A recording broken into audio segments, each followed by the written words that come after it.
Deuxième session ordinaire budgétaire 2020 du Conseil de district de Bamako, tenue ce mardi 23 juin. Il s'est agi d'examiner le budget additionnel élaboré par les services techniques. Climat sociopolitique délétère, le Conseil national de la société civile du Mali a animé une conférence de presse à cet effet afin d'informer l'opinion nationale et internationale sur son rôle dans la décrispation de cette crise à travers notamment le dialogue.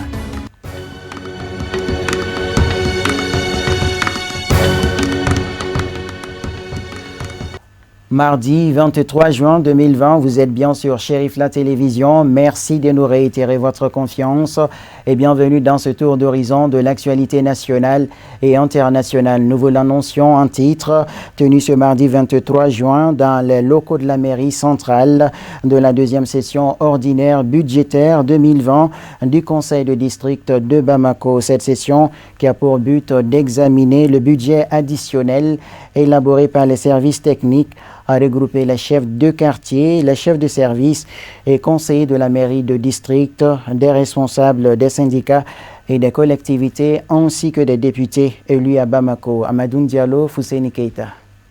L'examen de la situation financière de la mairie du district de Bamako est un exercice inscrit à l'ordre du jour de cette deuxième session ordinaire. D'entrée de jeu, le maire du district de Bamako a souligné des difficultés liées au recouvrement des taxes et redevances qui ont aggravé la situation financière de la mairie du district. Une activité traditionnelle qui s'inscrit dans le fonctionnement normal du conseil du district, qui doit se réunir chaque trimestre pour connaître des problèmes de la ville et voir les solutions à apporter. D'abord, faire en sorte de maîtriser les dépenses, parce que s'il n'y a pas de recettes, il faut maîtriser les dépenses, et faire en sorte que les populations puissent accéder aux services sociaux de base pour qu'elles acceptent de payer les taxes. Sans le paiement de la taxe, la ville ne peut pas prospérer. Donc nous profitons effectivement de votre micro pour lancer un appel à tous les citoyens, à tous les usagers, que les taxes que les populations doivent payer nécessite effectivement des paiements réguliers afin que nous puissions combler les déficits qui sont les nôtres. À en croire le maire Adama Sangaré, la mise en œuvre diligente du programme 2020 de la mairie va permettre à la ville de Bamako d'éviter le scénario catastrophe de 2019. Mais Ozone est en train de se battre avec les moyens du bord et à côté il y a la direction des services de voirie et d'assainissement qui l'accompagne. Comme les autres années, cette année, nous sommes en train de voir dans quelle mesure on peut aller rapidement au curage des caniveaux en demandant à l'État, c'est-à-dire à la direction régionale de l'assainissement, d'aller vers le curage des collecteurs, parce que c'est comme ça que c'est réparti.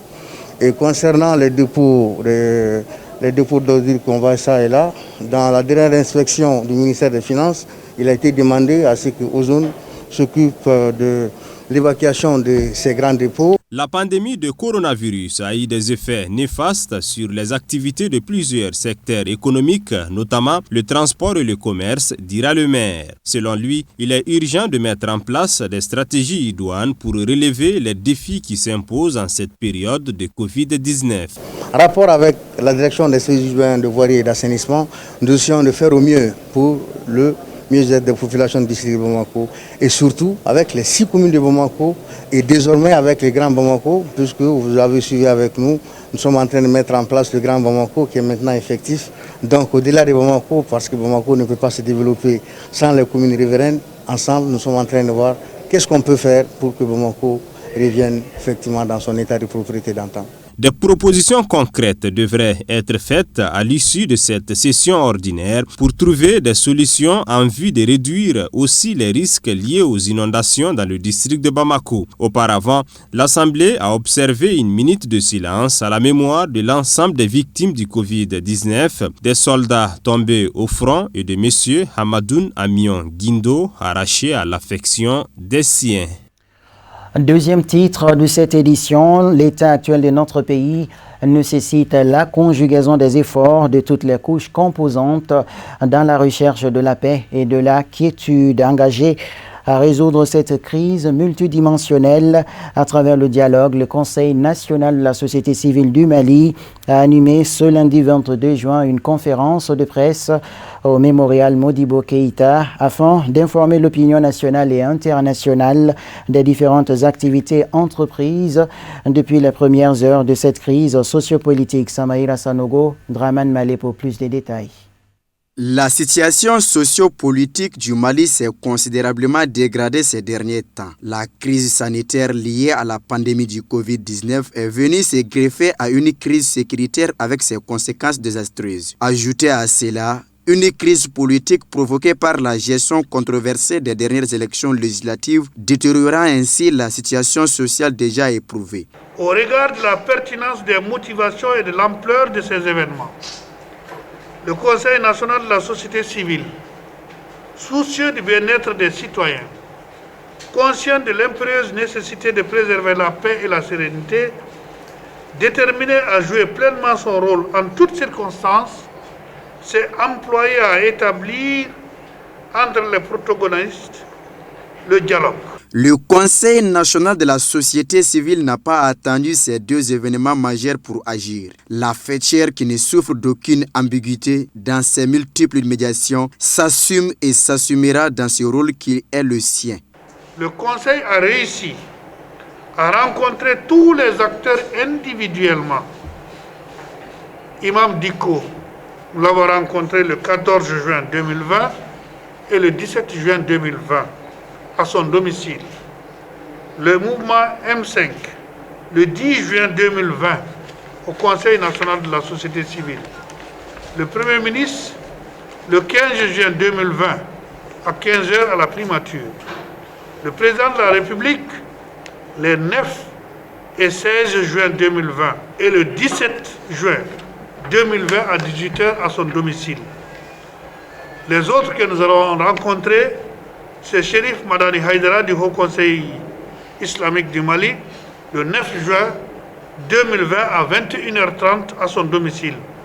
Son Éminence, Monseigneur Jean Zerbo, le 10 juin 2020 à 10h à l'archevêché. Au terme de ces rencontres, 5 points essentiels qui aboutiront sans nul doute à une sortie de crise s'ils sont partagés et acceptés par tous.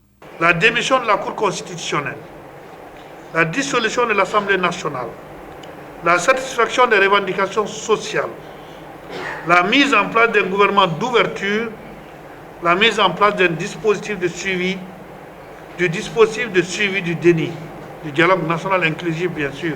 Demandé par les hommes de médias sur ce qu'ils pensent du séjour de la délégation de la CEDEAO dans notre pays, le Conseil national de la société civile du Mali a eu les mots adéquats pour mieux édifier ses interlocuteurs. Ils sont venus parce qu'il y a eu beaucoup de coups de fil pour leur dire n'attendez pas que la case brûle pour venir jouer aux sapeurs-pompiers. Mais ce qui nous a vraiment étonné, que tout ce travail fait par le Conseil national de la société civile, des points qui ont été proposés par le Conseil national, qui a été bien accueilli, je ne dirais pas accepté de partout, mais qui a été acquis comme étant des points de discussion. Que ce cadre soit créé et que le Conseil national de la société civile ne soit pas représenté. Le Conseil national de la société civile du Mali rassure tout le monde de la continuité de leur mission jusqu'à ce que les parties maliennes, sinon les acteurs maliens, se retrouvent ensemble autour d'une table pour façonner le Mali de leurs rêves, le Mali de leurs soucis communs, bref, le Mali du futur, car c'est bien de cela qu'il s'agit. Climat sociopolitique toujours, le Bureau national du parti RPM a fait une déclaration de soutien aux institutions de la République en appelant toutes les parties au dialogue afin de trouver une issue favorable à la crise. C'était au cours d'un point de presse ce mardi 23 juin au Centre international de conférence de Bamako. Boubacar Traoré, nous on connaît. Le Mali est un pays démocratique et laïque. Il connaît depuis l'avènement de la démocratie des turbulences politiques et sociales qui se sont aggravées à partir de 2012 avec une crise multidimensionnelle qui continue. C'est dans ce contexte très difficile que le Rassemblement pour le Mali, RPM, a accédé au pouvoir en septembre 2013 avec son Excellence El Hadj Ibrahim Boubacar Keïta comme président de la République, chef de l'État du Mali. Les 5 et 19 juin 2020, le Bureau national de l'Union des femmes du Rassemblement pour le Mali, BNUF-RPM, a assisté, je vous en prie, a assisté avec amertume les manifestations du M5 RFP demandant la démission du président de la République démocratiquement élu et son régime. Soucieuse de l'état dans lequel notre pays se trouve et consciente du rôle capital des femmes dans la recherche de la paix et la sensibilisation dans une société comme la nôtre, où le brassage ethnique permet de régler les différends. Le BNUF-RPM exhorte les acteurs du M5 RFP à privilégier le dialogue et à éviter la violence. Il invite le mouvement à œuvrer pour la préservation des institutions de la République, pour la sortie de crise économique et sociale qui sévit dans notre pays. Aucun sacrifice n'est de trop. Le BNUF-RPM reconnaît que beaucoup d'efforts ont été fournis par les autorités maliennes, mais beaucoup reste à faire. Et donc le Mali a besoin de paix, aujourd'hui plus que jamais. Tout autre fait qui puisse relancer son économie pour le bonheur des Maliens, de l'intérieur comme de l'extérieur. L'actualité nationale sur un tout autre plan, renforcement des capacités dans les techniques innovantes de pisciculture dans la région de Mopti à Kona. C'est l'objectif de la Banque mondiale à travers le projet de reconstruction et de relance qui a rendu possible la semaine dernière la remise provisoire de 64 cages flottantes de pisciculture à 16 organisations communautaires. Une dotation qui accroîtra sans nul doute la production de poissons dans cette zone. Suivons ce commentaire de Moussa Fomba. Kona, ville malienne en région de Mopti, rendue tristement célèbre avec l'attaque de djihadistes en 2012. Depuis, les regards sont braqués sur Kona. La Banque mondiale, à travers le projet de reconstruction et de relance économique, y est intervenue pour faire de Kona un pôle économique. Ce genre de pisciculture, ça va beaucoup apporter pour la commune parce qu'on espère beaucoup que pendant l'hivernage, on aura du poisson. Et ça serait aussi très important pour ces pêcheurs qui auront leur activité qui va continuer pendant les 12 mois de l'année. C'est dans ce cadre que ce jour, mardi 16 juin 2020, a eu lieu la remise provisoire de 64 cages flottantes de pisciculture à 16 organisations communautaires de base en vue de booster l'activité traditionnelle de la localité, qu'est la production de poissons. En effet, chaque organisation communautaire de base bénéficiaire a reçu la formation en technique en pisciculture dans le contexte de cages flottantes. Ensuite, le projet a doté les bénéficiaires de 4 cages flottantes d'équipements accessoires, d'aliments pour nourrir les poissons. D'ici 10 ans, ces cages ont été réparties sur 16 sites, 4 cages par site, ce qui fait un global de 64 cages. Si la pisciculture dans des cages flottantes est une innovation dans la zone, il n'en demeure pas moins qu'elle augure de meilleures perspectives. Vivement le développement économique de Kona. À l'instar de la communauté internationale, le Mali célèbre ce mardi 23 juin la journée mondiale de la fonction publique ayant pour rôle de mettre en valeur le rôle des administrateurs publics. Cette journée est instituée en 2003 par l'Assemblée générale des Nations unies. Vu le contexte actuel du pays marqué par la crise sociopolitique, il n'y a pas eu de manifestation au dire de la directrice nationale adjointe de la fonction publique qui nous édifie davantage sur les objectifs de cette journée. Elle est au micro de nos reporters Fatma Takane, Samba Traoré. À l'instar des autres pays africains, le 23 juin de chaque année, nous commémorons la journée vraiment de la fonction publique. Nous, à notre niveau, comme la Direction nationale de la fonction publique et du personnel est la vitrine de l'administration malienne, nous sommes toujours, en tout cas, aux répondants, et sinon, nous sommes toujours en commun accord avec les autres pays, commémorer vraiment cette journée qui nous permet de découvrir beaucoup de choses. Parce que depuis le tout début, vraiment c'était un événementiel, parce que il n'y avait pas de travail de bureau ces jours-là. Le seul travail, c'était l'organisation. Tous les agents de la fonction publique étaient vraiment mobilisés pour la seule journée, parce que c'est ici qu'on a commencé vraiment cette commémoration. C'est après quelques années maintenant que, en tout cas, cette organisation a été de l'autre côté, au niveau du cabinet. Sinon, ce jour, si vous me permettez en tout cas, d'aller un peu en profondeur, ce jour, il y avait quand même, on demandait un budget, quel que soit le montant qu'on nous allouait. On organisait, c'est-à-dire, on invitait les autres services. En tout cas, suivant la lettre d'invitation qu'on envoyait, on invitait nos partenaires et nos collaborateurs d'autres services pour venir vraiment. C'est la porte ouverte. Voilà, le mot me vient. C'est la porte ouverte qui permettait aux gens de découvrir qu'est-ce que c'est la Direction nationale de la fonction publique. Donc, on passait de bureau en bureau et sinon de division en division pour la présentation. Et ça nous permettait, en tout cas, de montrer à qui de droit vraiment découvrir nos problèmes d'abord. Parce qu'il n'est pas dit que ce service n'a pas de problème. Mais ça permettrait aux gens de découvrir qu'est-ce que c'est la fonction publique de l'État à travers la Direction nationale de la fonction publique.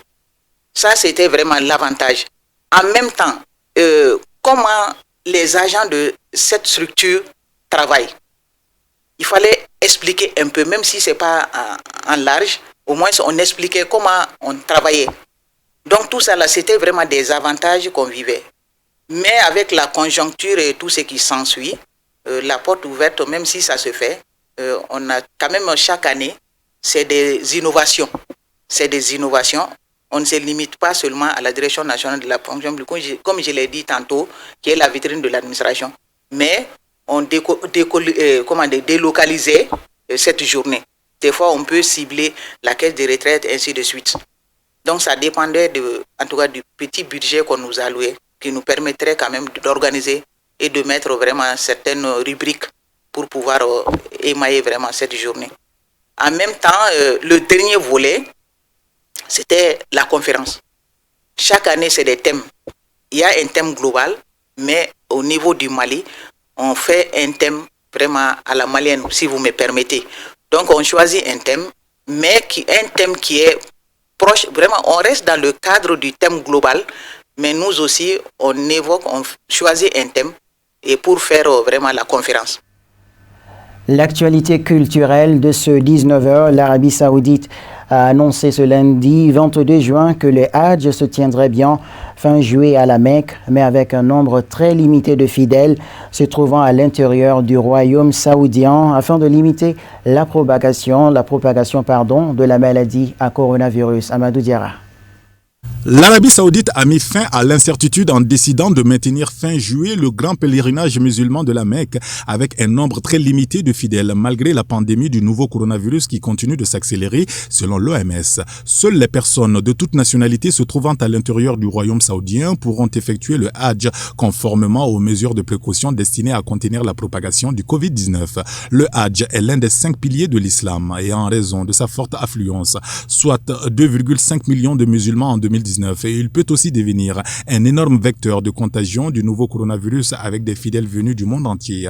L'Arabie Saoudite est le pays arabe du Golfe le plus touché par le nouveau coronavirus avec une recrudescence du nombre de contaminations. Les autorités ont officiellement recensé plus de 160 000 personnes infectées dont 1307 sont décédées. Pour contenir la propagation de la maladie, l'Arabie Saoudite a dès mars dernier suspendu le petit pèlerinage, la Umrah, qui s'effectue toute l'année à la Mecque et Médine, les deux lieux les plus saints de l'islam situé dans l'ouest du pays. Avec un Hajj très limité, les autorités saoudiennes assurent vouloir répondre aux exigences de prévention et de distanciation sociale nécessaires pour assurer la sécurité et la protection des fidèles tout en réalisant les objectifs de la loi islamique. S'attendant à une annulation ou du moins à de fortes restrictions, la plupart des pays musulmans avaient déjà suspendu ces dernières semaines les formalités de voyage pour le Hajj, décevant des millions de fidèles qui consacrent parfois toutes leurs économies à ce pèlerinage. Voilà donc un article à retrouver sur le site de nos confrères de France 24.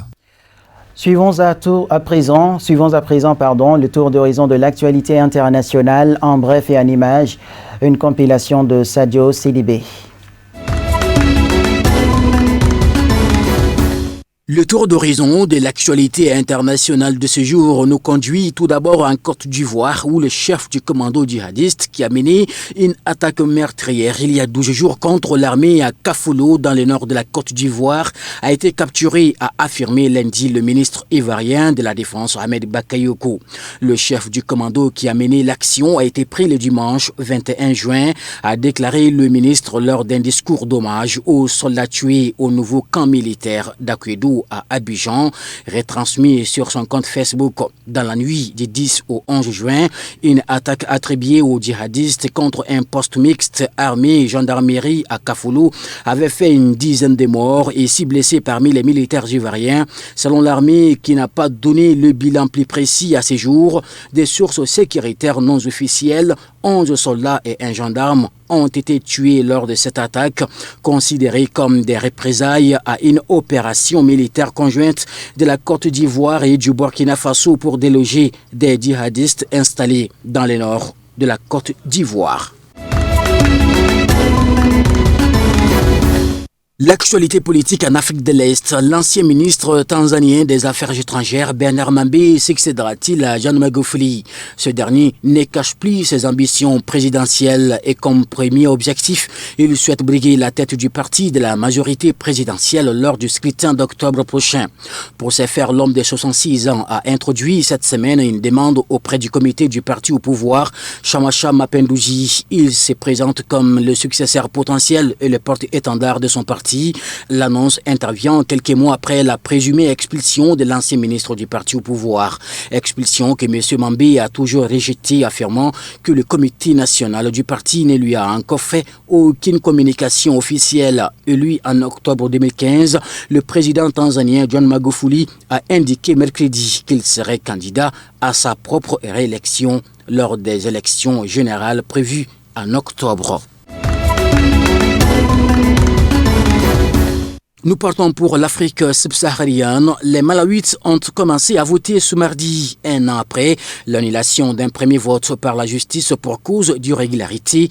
Près de 5000 bureaux de vote sont ouverts dans le pays pour s'assurer que le scrutin se déroule dans le calme. Des soldats ont été déployés dans les bureaux de vote. Les électeurs devront donc choisir parmi les 3 candidats en lice, dont le président sortant Peter Mutharika et son principal rival Lazarus Chakwera. Troisième candidat sur les rangs, Peter Kwani, n'a guère de chance de pouvoir perturber leur face-à-face. La présidentielle du 21 mai 2019 donnait vainqueur le président sortant Peter Mutharika avec 38,57% des suffrages contre 35,41% pour son rival. Selon les résultats de la commission électorale, sa victoire avait été annulée en février par une décision historique de la Cour constitutionnelle. Le Malawi est ainsi devenu le deuxième pays d'Afrique subsaharienne après le Kenya en 2017 a annulé un scrutin à la magistrature suprême. En politique toujours, cette fois-ci en Europe, à 5 jours du second tour des élections municipales, étape au Havre, l'avenir d'Édouard Philippe se joue dans les grands ports de Normandie dimanche prochain. L'ancien maire devenu conseiller municipal après sa nomination à Matignon en 2017 veut garder sa ville. Il était arrivé en tête avec 43% des voix contre 35% pour son rival, les députés et communistes Jean-Paul Lecoq. Un scrutin local qui dépasse les frontières du Havre. L'élection de dimanche prochain aura, quoi qu'il arrive, une répercussion nationale. Et s'il gagne, Édouard Philippe reste Premier ministre à la condition qu'Emmanuel Macron le garde. S'il perd, C'est un coup de tonnerre pour lui et la Macronie. Et cela signerait la fin de son bail à Matignon, une double défaite dont rêvent ses opposants. L'un d'entre eux est venu spécialement au Havre pour appeler à la mobilisation contre Édouard Philippe. Jean-Luc Mélenchon a fait le show samedi dernier sur les marchés de Bléville, un quartier populaire du Havre qui peut encore basculer d'un côté ou de l'autre. Et enfin, pour terminer, aux États-Unis, Donald Trump vient de signer un décret prolongeant la suspension des visas jusqu'à la fin de l'année. Une suspension qui touche désormais les programmes d'échange et les métiers spécialisés. La mesure très critiquée par des patrons d'entreprises, notamment dans la Silicon Valley.